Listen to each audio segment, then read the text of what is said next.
வணக்கம் நண்பர்களே, இது உங்கள் குரலும் பொருளும். இன்னைக்கு திருக்குறள்ல அதிகாரம் 1 கடவுள் வாழ்த்து பார்க்கலாமா?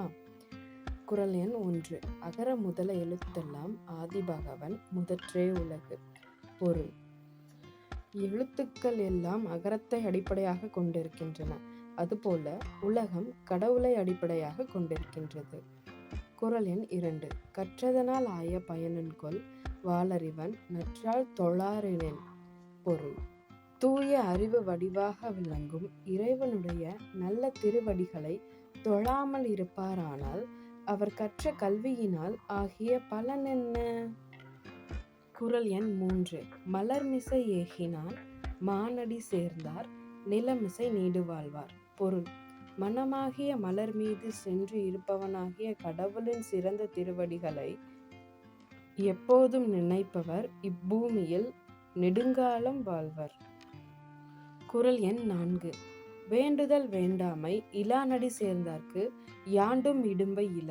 பொருள்: எதிலும் விருப்பு வெறுப்பு இல்லாத கடவுளின் திருவடிகளை மனதால் எப்போதும் நினைப்பவருக்கு உலகத் துன்பம் ஒருபோதும் இல்லை. குறள் எண் 5. இருள் சேர் இருவினையும் சேரா இறைவன் பொருள் சேர் புகழ் புரிந்தார் மாட்டு. பொருள்: கடவுளின் உண்மையான புகழை விரும்பி அன்பு செலுத்துவரிடம் அறியாமையால் விளையும் இருவகை வினையும் சேர்வதில்லை. குறள் எண் 6. பொறிவாயில் ஐந்தவித்தான் பொய்தீர் ஒழுக்க நெறி நின்றார் நீடு வாழ்வார். பொருள்: மெய் வாய் கண் மூக்கு செவி என்னும் ஐம்பொறிகளையும் கட்டுப்படுத்திய தூயவனின் உண்மையான ஒழுக்கமுடைய நெறியை பின்பற்றி நிற்பவர்களின் புகழ் வாழ்வு நிலையானதாக அமையும். குறள் எண் 7. தனக்குவமை இல்லாதான் தாழ் சேர்ந்தார் கல்லால் மனக்கவலை மாற்றல் அரிது. பொருள்: தனக்கு இணையில்லாத கடவுளின் திருவடிகளை சேர்ந்தவர்க்கே அன்றி மற்றவர்களுக்கு மனக்கவலையை போக்குவது கடினம். குறள் எண் 8. அறிவாளி அந்தணன் தாழ் சேர்ந்தார் கல்லால் பிறவாழி நீத்தல் அரிது.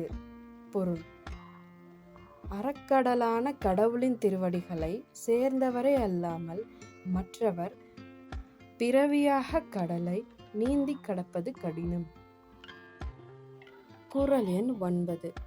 கோளில் பொறியின் குணமிலவே என் குணத்தான் தாளை வணங்கா தலை.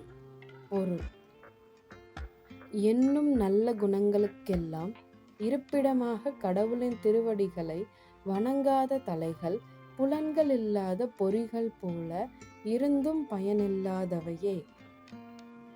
குறள் எண் 10. பிறவி பெருங்கடல் நீந்துவர் நீந்தார் இறைவனடி சேராதார். பொருள்: இறைவனுடைய திருவடிகளை சேர நினைக்கின்றவர் பிறவியாகிய பெருங்கடலை கடக்க முடியும், மற்றவர்கள் கடக்க முடியாது.